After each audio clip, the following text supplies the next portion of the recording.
Welcome to Buildings and Beyond, the podcast that explores how we can create a more sustainable built environment by focusing on efficiency, accessibility, and health. I'm Robb Aldrich. And I'm Kelly Westby. So Sean Maxwell is a good friend of mine. He used to work for Stephen Winter Associates in the cubicle next to mine, and we would stay up late trying to come up with creative ways to test ventilation systems. Who knew what you could do with a little cardboard, a little tape, and maybe a quick call to Gary Nelson from the Energy Conservatory? Sean has been in the building science industry for over 15 years and has had a wide variety of roles involving testing building systems, helping building owners address issues, publishing industry-leading research about ventilation and air tightness in multifamily buildings, and training others in the industry.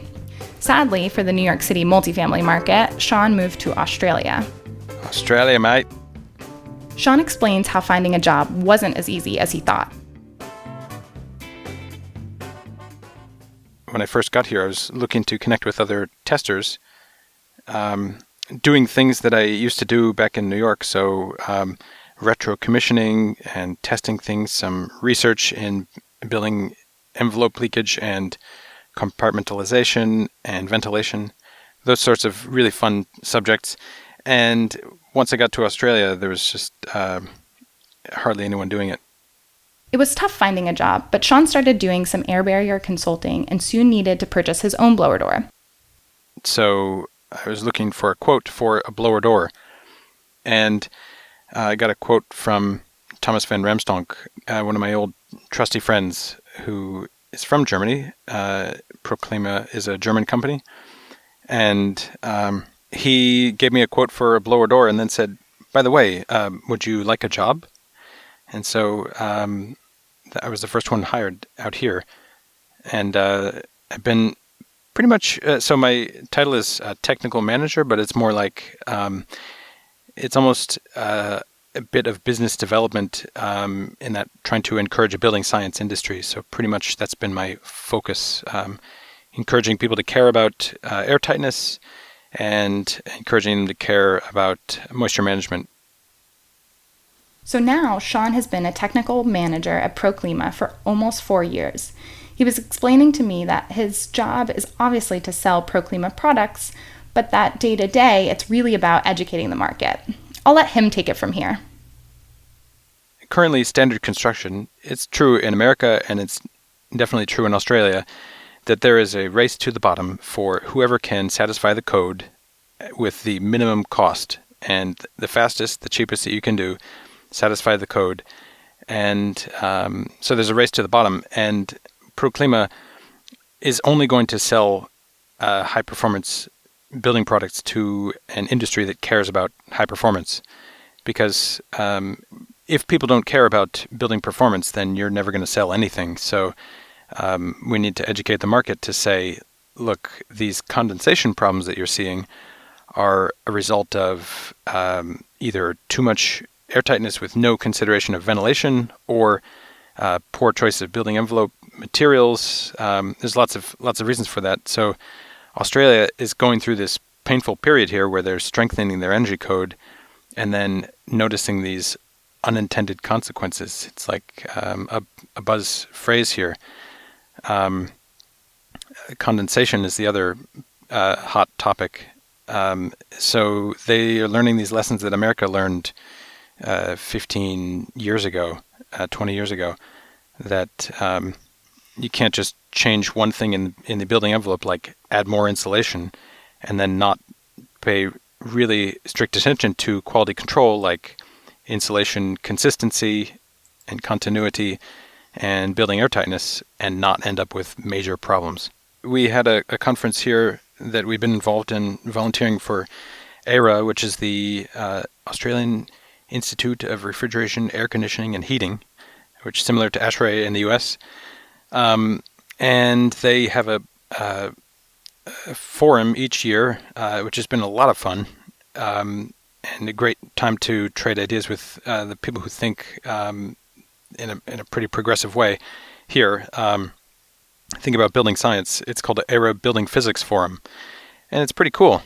So I heard through a couple of podcasts, Dwayne Johnlin. I heard him on the Building Science podcast first, and he's great. And I took so much inspiration from the way that they approached building code in the state of Washington and the Seattle area that I thought this would be a great example for us to copy or take inspiration from to drive how we're going to do building codes, regulations, standards, labels, things here to drive the industry. Really inspirational.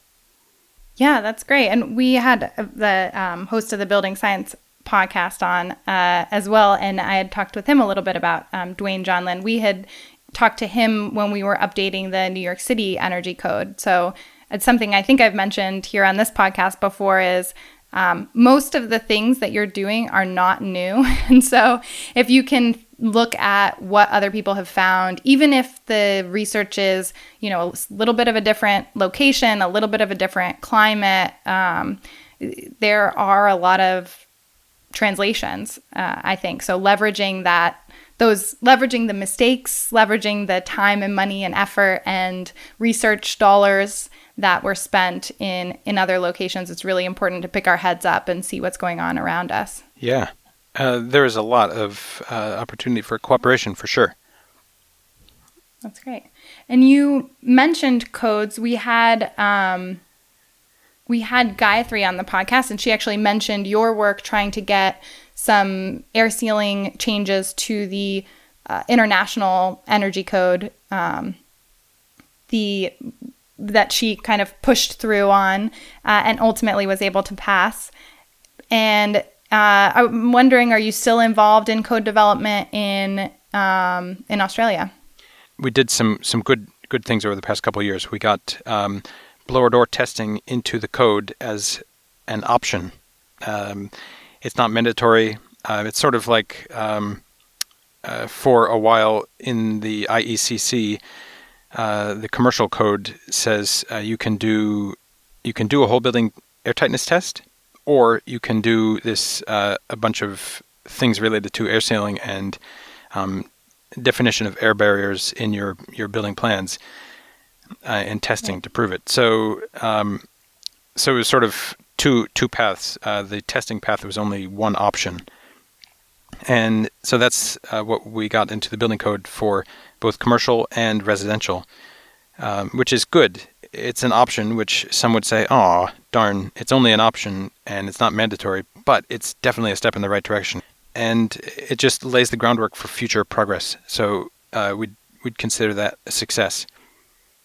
Yeah, and I think you kind of alluded to that there's differing opinions on what makes sense, but I've definitely seen that in standards and codes that progress can be made by soft introductions of items and then kind of requiring them as a next generation step. So the next code cycle or the next standard cycle, sometimes then you can shift it up to a requirement. Yeah, there's progress. So really, I like to think about building codes as only one way of changing how things are done. That's the whole purpose. That's what your job and my job has been. This for my whole career. It's been basically how do we improve the quality of construction? So I started out with Energy Star Homes more than 15 years ago, doing blower door tests and insulation inspections and duct tightness tests and ventilation measurements and things like that.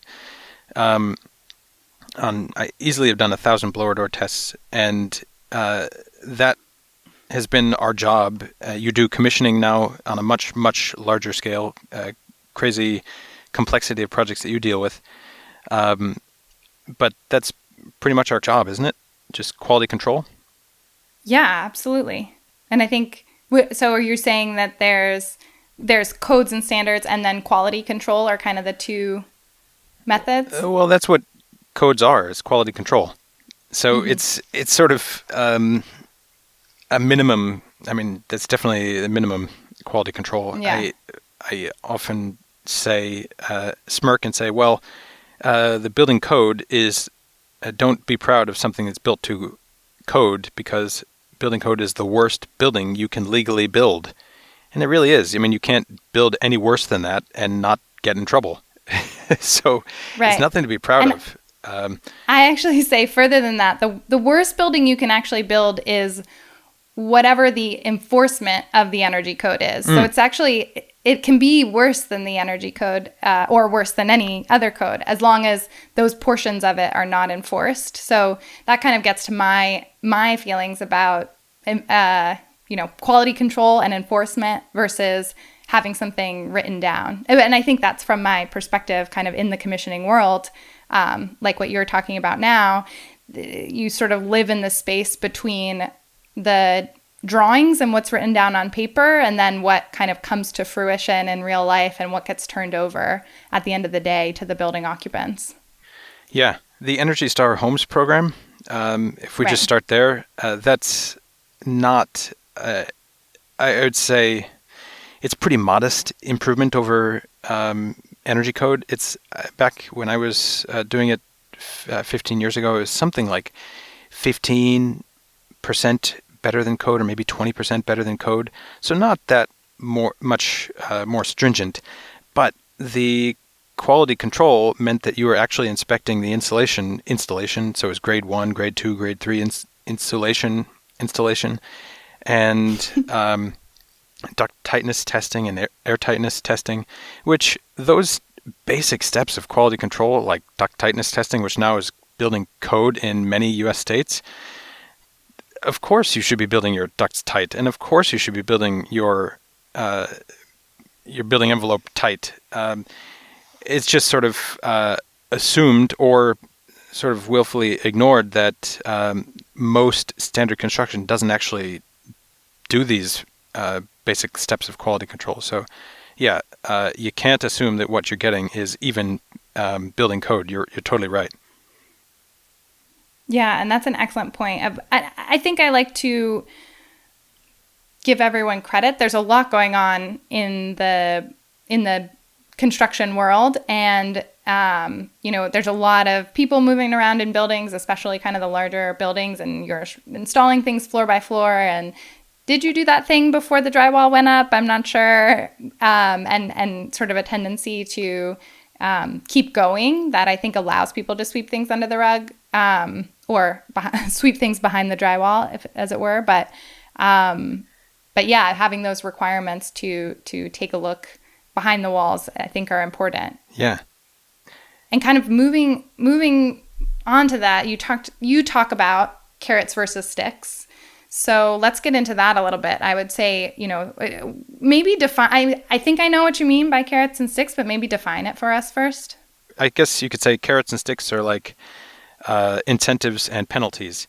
And a lot of what we talk about, so building codes are basically entirely sticks.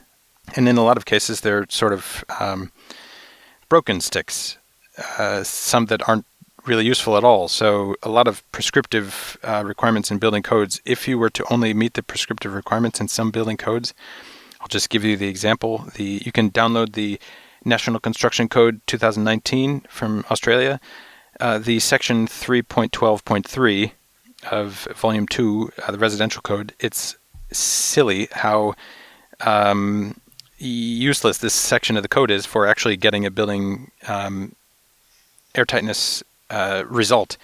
It says things like a roof light, which is like a skylight. A roof light must be sealed or capable of being sealed. And if that's not ironclad language, I don't know what is. Just kidding. It's just like, it's completely useless to actually getting a result from someone. When I'm here, I can't keep pointing to the U.S. and as this pinnacle of how things work correctly, because I know there are a lot of problems there. But at least some of the codes are at least more descriptive about what's required. So if you look at the prescriptive, there's a table of prescriptive envelope sealing requirements in the residential, in the IECC. So there's a whole table of things that have to be sealed. And there's thermal envelope criteria and air sealing criteria that have to be met. So if you compare that page versus the couple pages in the Australian code, it's a very big difference in how you can, the results that you can expect and the results, obviously, that we're seeing. There's a huge difference. Right. Sticking to the stick for a minute, and the broken stick you mentioned, if you could propose, say, 1 to 3 things for code updates, what would those be? Mandatory air-tightness testing would be a very, very basic and effective step towards better envelope commissioning for this country. And what the number is and what the number you have to meet is, what the target is, what leakage limit it is, or what pressure you have to reach. I'd say some of that stuff, so the way that Dwayne Johnlin and state of Washington did it, and I think is very admirable, is to say, just get the testing started. Just start testing. And so many things will start happening from there. What happens when you start doing testing is you realize it's not that scary, and you might actually learn something, and that will improve the buildings a lot faster than more stringent code or regulation will. So I took a lot of inspiration from that. So mandatory testing should be in the code. I would say I don't actually know what it's like in America with ensuring that ventilation is actually measured. And that's not a code requirement, but it would be a regulatory requirement on a local level that local jurisdictions say you have to show that your ventilation systems are actually ventilating, which I know. I mean, right. I'm from New York, or I was from New York, where we did a lot of ventilation studies and found that it was very seldom that ventilation systems, especially in large buildings, were working correctly. It was amazing when they were, and it might have been just because of the weather. It might have been favorable at the time, but it's really difficult to make them consistently work and deliver, even just extract the same amount of air from every apartment at the same rate. It's very difficult. Yeah, and specifically, you're sort of referring to. And we can link, I'm sure we have something, a blog post about this or something, but you're specifically, maybe that you wrote, about central ventilation systems and multifamily buildings that are sort of notoriously not pulling air from the right spaces and causing indoor air quality issues in apartments. Yeah, it's just really difficult to make them work effectively universally. I mean, I got to say, to give some understanding to all the builders and mechanical engineers out there that are trying to, they're delivering this thing that used to be okay. Like they just put the fan on the roof, connect the ductwork to it, put all the registers down this 30-story building, and then it's supposed to be working. So they've done what's according to the code, or as far as it's enforced. But then once you go there and you take flow measurements from each apartment, you see that there's rarely are they actually delivering the nominated ventilation rate from every apartment. Very rarely. And that's, it's just really complicated. It's just hard to do, especially with, so pretty much the conclusion we came to was that the more you can get control over all these variables, especially in large multi-zone buildings like multi-family or multi-unit residential, the more you can compartmentalize the individual units so that they're not communicating and creating these networks of airflows that you can't really predict or control, the more opportunity you have to actually control the ventilation in and out of those units. Right. And we can, I think we have your study actually on where does makeup air come from. So speaking kind of basically to that of there's the ventilation system itself that you need to make sure is working. The fan is actually working. There's actually a belt if there's supposed to be, or even better, it's direct drive fans.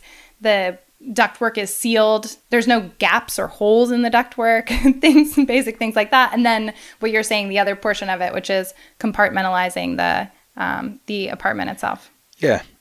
Speaking of that, when you're talking about implementing things in the code, the ventilation test, and the air barrier test.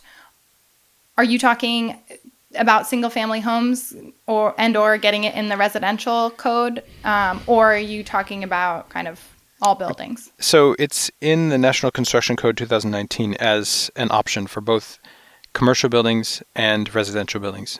So it's not mandatory anywhere, but what it is taking a step in the right direction where some individual stakeholders, some para-regulators, you could call them, like Green Building Council has a label, the Green Star label for mostly commercial buildings, and soon there'll be a residential, single-family detached residential label from Green Building Council. They would say, well, if you're going to participate in our program, then you need to take this option, which is a way of progress. So it's not mandatory, but it's at least showing a path forward, which is helpful. Right. But I mean, you were saying what you would recommend to be added to the code for next cycle or future cycles. Yeah. So number one would be mandatory air tightness testing.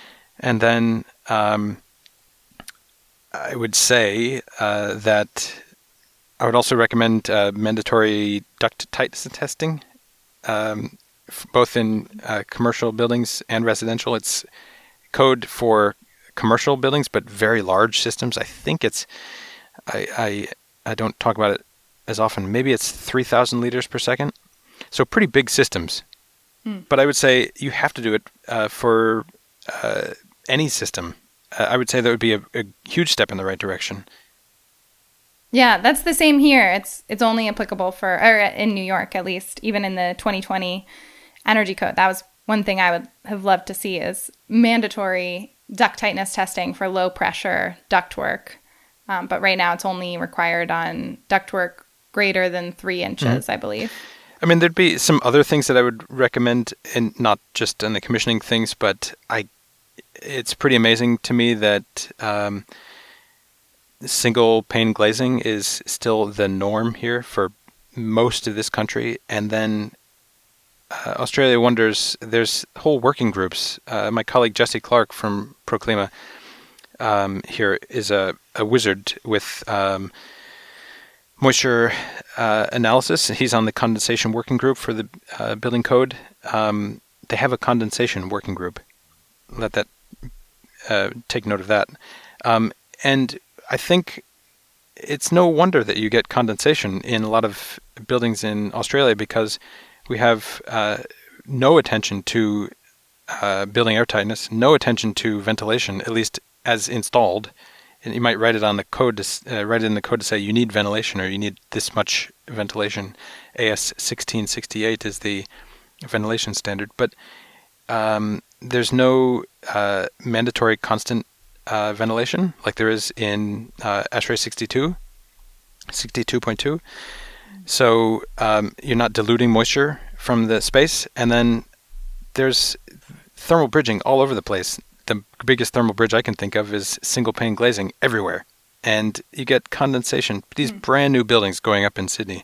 Lots of construction going on in all the big cities in Australia. And they wonder, why are we getting condensation on our everywhere? This condensation problem, condensation. But some of the building materials that are being used, there's foils everywhere. Can you believe they use these reflective foils in walls and it's just standard construction to use these reflective foils on the outside of walls. Maybe you don't think about this that often doing mostly mechanical work, but they use these for the building envelope here. It's standard practice to use a cheap aluminum foil backed polyester. They call it sarking here. And it's a foil-backed membrane that they put on the outside of every wall while they're doing construction here. And it stays in there. And then this is in a very, very effective vapor barrier. And it's on the cold side of the insulation. So if you have any air leaks, which, again, they don't do any air tightness testing, and you start adding more insulation, you you start creating a dew point on that cold metallized surface in these walls, and of course you're going to get condensation. Of course. So that would be another thing. If I could just, write a big red line in red text, no foils on the outside of the building envelope in some climate zones. It's just obvious. Okay. The new code is written by Sean Maxwell. And there are a lot of other people who think the same way. I mean, so Jesse Clark here, have you ever heard of WUFI? Yes. But maybe you should explain for our listeners. So sure, WUFI is WUFI. It's Warme und Feuchte Instationär, something like that, which means warmth and moisture transiency or transport. So it's moisture analysis for building envelopes, and a lot of work. It's really, really excellent work that's been validated by real-world data again and again and again. It's been around for a long time. It was started in Germany. Jesse Clark has been to Germany a few times and been to the institute to talk to them. Hartwig Kunzel, one of the creators of WUFI, has been to Australia to speak and led workshops on WUFI. And they are sort of puzzled as to why we're still using things like foils in walls in climates like Sydney, and then not doing anything related to building air tightness. So it's sort of some really basic steps of building envelope commissioning are missing. Got it. And to talk about the issues with codes, so talk to me a little bit more about the Green Building Council there and what they can do to maybe incentivize better performance, or if there's other incentives there to be kind of pull the carrot out. Sure. Well, so we had some folks from Green Building Council come when we had we've been doing trainings with ATTMA, the Air Tightness Testing and Measurement Association.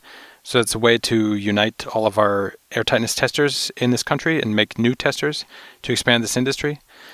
And that's been good. We invited Green Building Council to meet some of them, some of the really committed ones, the level 2 testers who can test larger buildings or more complex buildings. And we just looked around the room and said, you know what? All of us, everyone in this room right now is standing here because of the Green Building Council and people like them. They are, for all of their faults, they are definitely driving the market towards a better place. They're trying to push what's considered sustainable, what's considered energy efficient. They're trying to push that definition to be more stringent, and that's really admirable. And we have to give them a lot of credit for that. Great. And where do you see that interplay between the sort of setting the standard, setting the green standard, and then, holding the minimum? Where do you see those two things interacting? And what do you think belongs in one bucket or the other? Well, so Green Building Council has tried to do... they're trying to use carrots and sticks themselves. So one of the sticks that they've put in in their more recent versions of Green Star, that's their label. Like LEED is the program from the U.S. GBC. So they've tried to put air tightness testing in the commissioning credits. Which it is. It's building envelope commissioning, which is good. But the way it's happened is that most projects, because no one has the awareness of what this means, a project will say, well, you want Green Star on this? Okay, there's a 10% premium on this because we have to use more expensive flooring materials and different paints and more paperwork and stuff. That's a lot of what happens with green building labels. But then the commissioning process, the commissioning credits basically get lumped in with the mechanical contract, the mechanical systems contract. But this is the situation where the mechanical contractor now has this credit that they don't know what it is and they don't care. They just want it done. They just want to know how much is this going to cost because I just want this out of my hair. It's just a problem for me. And so unfortunately, the airtightness test gets put right to the end of the project, and then you get a terrible result because no one's paid any attention to building envelope. And then everyone's pointing fingers. And so I would say to GBCA, I would say, take some inspiration from the city of Seattle. Just do an air tightness test. Don't put a limit on it. Say, all we want you to do is do a proper test and do a whole building test where you get a real sense of the building envelope as a whole functioning as it would in real life, and then write down the number. No one's going to criticize you for what the number is, but we just want you to be there to see it, to see what the problems are, and to learn for next time things you can foresee and avoid next time. Because what happens is they've said you can do the you can get the credit and you can get good practice or best practice credits by only testing 10% or 20% of the building envelope, which, again, bringing this back to the scale of a house, if you said, we'll give you a credit for only testing one bedroom in your house, and if you can say that that bedroom is has a permeability of, or is 3 air changes per hour or less for that one bedroom, then you get credit for doing best practice air tightness for that whole house. You'd say, what? That doesn't make any sense. You're only testing one bedroom. That's not indicative of the whole house. So it's sort of, I would just, if I could, scratch a whole bunch of those things out, these requirements, and then start from the beginning and say, let's do something more constructive and educational and incentivize the industry in a different way. So get rid of some of these broken sticks that you have and start doing things like incentivizing, say, schematic design reviews, design development reviews for building envelope. That would be actual commissioning. And then you would actually get better buildings that way. So a definition of an air barrier, just a schematic design of a schematic outline of where what the separation between conditioned and unconditioned spaces is. That's sort of what you would think is the most basic thing that of course happens. It doesn't happen in most projects, where it's like, I tested a warehouse building where they had a big refrigerated warehouse and then an office building attached to it. Well, there were holes so big that you could literally crawl through them into the refrigerated warehouse area. And I bet the people in the office are cold because they're being refrigerated. This building had a permeability of like 22, the office building. So that's really, really bad. And so they were worried that they weren't going to get their Green Star credit. Well, the thing that you should focus on is the early interventions. So plan reviews, some inspections, all the testers have seen all these problems before. And if they're walking through, you should be incentivizing them to walk through and point out all the problems that they see, because that's where you're going to make actual gains. Yeah. You talked a little bit about getting certain things into the code and getting certain things into the green standard. Would you say that like the final test is something that's easier to be regulated as kind of a stick under a code, and that these sort of early design reviews and inspections along the way are something that are easier to be regulated as kind of a carrot under a green program? Absolutely. Yeah, that's the way it is. Yeah. So it's, in fact, that's really the only place for a numerical quantitative test is in something like a building code, where you say, this is a number that you have to meet, and then you do the test and show me the number, show me the certificate, and that's proof. That belongs in the building code. All the other stuff, which is the whole process of actually designing and building a building, that's not something that is easily very cleanly and clearly defined and regulated. So it's more industry development and education. So the awesome thing about airtightness testing is, Kelly, you've done many tests yourself, right? With the blower door over the years? many apartment air tightness tests. Mm-hmm. Do you remember your first one? Yeah. And was it cool, or was it just exactly what you'd expect? I think it was pretty cool, and I think I didn't exactly know what to do. I'm actually like reasonably sure that I was testing with somebody else, and we had to phone a friend because we didn't actually know how to work the blower door test. Well, and the friend might have been you. I'm not sure. Okay. The quantitative testing is interesting, but the qualitative testing is really interesting, right? So that you can run the test and then you can go around and find the leaks. Sometimes it's more straightforward than finding the issues in a mechanical system. Sometimes it's not, but it's like straightforward, right? Like you put the fan in the door and then you can see where the leaks are. And I think actually the more gratifying thing for me is when you have construction teams in the room and you're sort of showing the cracks and where there might be issues, and they're like, yeah, I don't think so. Like, I don't think so. That doesn't go to the apartment next door. That just is internal. Like, we're not worried about that. And then you turn on the fan and it's like, oh, okay, I guess it is coming from, the apartment next door or the outside or whatever. Yeah, once you get some experience with doing the testing, you start to learn where the problem originates.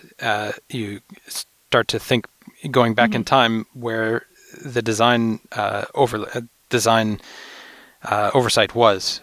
The really awesome thing about a blower door test is that it's numerical, it's quantitative, so you can get a number, which is useful, but it's also, like you said, it's great to have the whole project team there and to be able to show them, holy cow, show them all these leaks. So we did a test with Green Building Council here in downtown Sydney. It was an 8-story building and helped Sustainability House, Suho, do the test. I was just a hand to help them.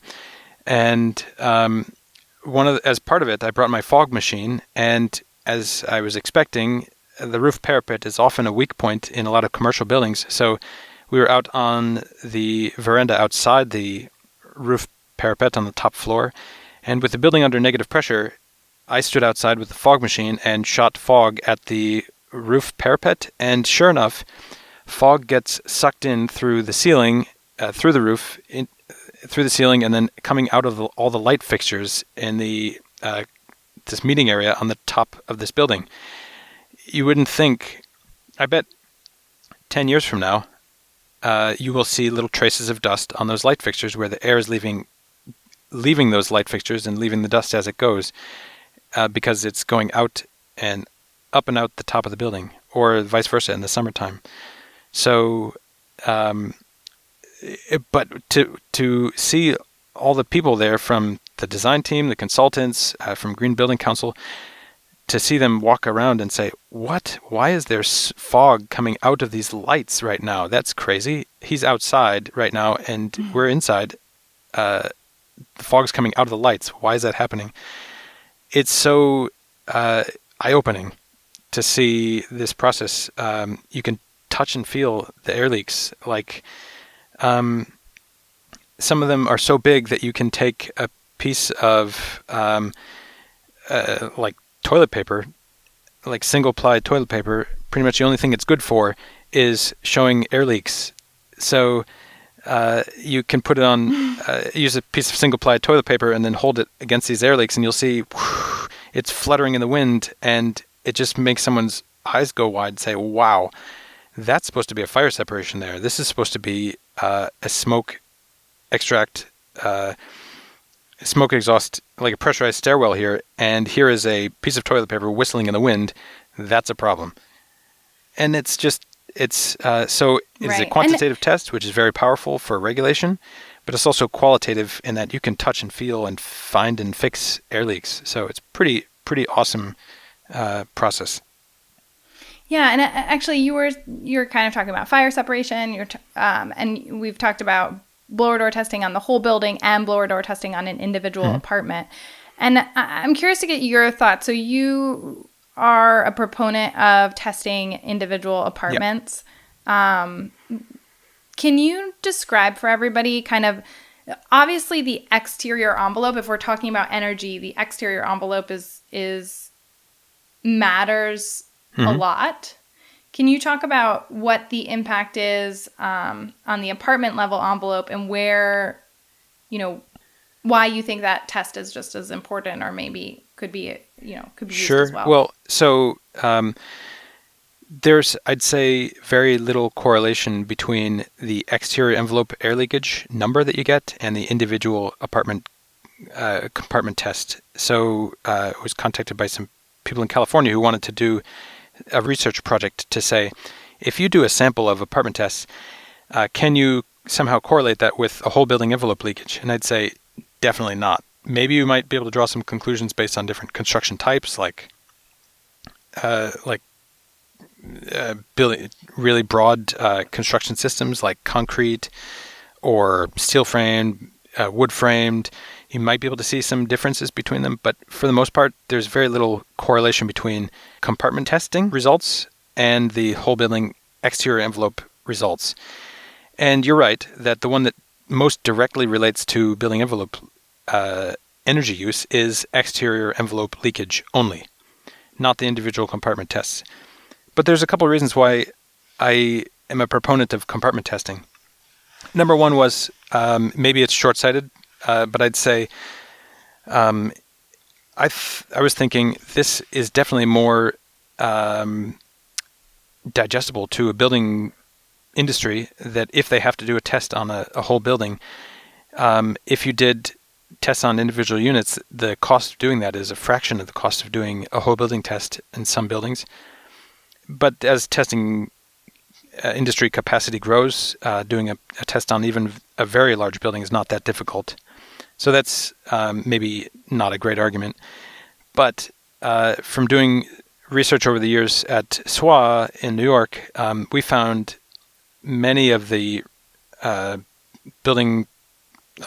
large multifamily building problems were related to poor compartmentalization. So ventilation systems work much, much better when they serve a bunch of independent compartments, rather than what happens with a large building is you get this, where there's poor separation between the compartments, you get lots of very complex networks of air leakage. And so you can see this in the middle of winter, on a cold, still day in winter in New York. You'll see people on the top floor have their windows open because it's so stinking hot on the top of the building, and then the people on the bottom floor are cold because of stack effect. The air is getting sucked in the bottom of the building, making the people on the bottom cold, and so the building super turns the heat up, or changes the set point so that the people on the bottom are satisfied, but as a result, the people at the top are way overheated because all this warm air from the rest of the building is then spilling out the top. The only way that the people on the top are going to get relief is if basically all of the air from the building is evacuated, and finally they reach a comfortable temperature at the top. So it just makes that whole stack effect dynamic is made much, much worse by poorly compartmented buildings. So for fire safety, for energy use, for sound transmission, for pest reduction, for noise, there's so many really, really good reasons to compartmentalize your multi-compartment buildings that whatever the fastest way to get reduced energy use is in the code, it just makes a lot of sense for so many other reasons to be tightly compartmenting units. Great. And taking us back to ATTMA, you mentioned kind of earlier that you work for them 1 day a week. Do they regulate kind of exterior envelope testing, or do they get involved in compartmentalization as well? You could do compartment testing. You could do either through them. So a single zone test would fall under ATTMA TSL1. They're basically, the way to think about it is a level 1 tester knows how to use one fan and a single zone, simple, small building. So an apartment, house, a small commercial building, one fan. A level 2 tester knows how to use 2 fans or more. So a larger building requiring more equipment, a leakier building, a building just because of its size needs more than one fan.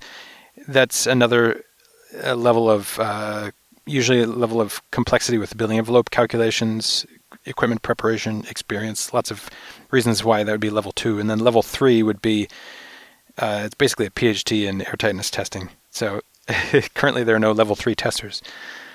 But that's how they... That's a challenge to the market. Well, it's basically that a lot of the level 2 testers should be considered level 3. They just haven't needed to yet really clearly define who's qualified as level 3. And what standards are requiring, or what, is it just the Green Star standard that's requiring ATTMA testing, or is it referenced in the code as well? So ATTMA itself probably won't be referenced in the code, just like in the US, in the IECC, HERS rater or BPI tester is not referenced in the code, but it might be understood by local code officials that that's who you accept a result from as a ResNet, a HERS rater, and that you should treat with suspicion just any random blower door test that you get from someone who's not part of one of those schemes. So it won't go into the code, ATTMA specifically, but it would be, what we're trying to do is build relationships with individual stakeholders. So Green Building Council with individual councils, which are like smaller than county level government bodies here in Australia. So local governments that might incentivize things. And we'd say, or say a pilot program, if you want to start incentivizing this best practice, do it for every registered certificate of air permeability test from ATTMA. You can get a credit or a refund of, say, $100 or something to drive the cost of the testing down and make it more attractive. And so if you had the entire audience of Australia now, what would you like the general building industry to take away from this discussion? Well, so if there were one thing that I would say, one good place to start, it would be at the very beginning for any project team, it would be witness a test by an ATTMA tester. So same advice for someone from Building Codes Board, for someone from individual governments, from Green Building Council, from individual consultants, from homeowners, from builders. Just witness an ATTMA test. And you'll learn so much about how the process happens, and then even more importantly, the things that you'll find, the problems that will be revealed by this whole process. And you'll also get a number that you can compare then from your building to the next building to the next building to building code. So it's really powerful process, very well regulated, and this is a piece that can be put into the regulatory framework. And it's also really constructive, useful feedback for everyone involved in the project. And do you do sample tests for different people to witness? Sure. So through Pro Clima, my employer, I've done tests for individual builders in Australia to show them, here's where you are currently, and here's some things that you can fix. And then, I mean, for anyone who is trying to push building performance, product sales, or whatever it is, you could say, look at the things we found with the blower door, and here's how you can fix them. And by the way, we can sell you products to help you fix that. Right, absolutely. So for builders or product sales, it's a great sales tool. For consultants, it's a great tool to say, look, we could have helped you find these problems on your building plans and help you avoid them next time. And then for manufacturers to say, look, our systems have this panelized system that goes together with tight-fitting joints. Here's this brochure of our new system, a curtain wall system, or whatever it is. The air tightness test as a sales tool is an amazing ally.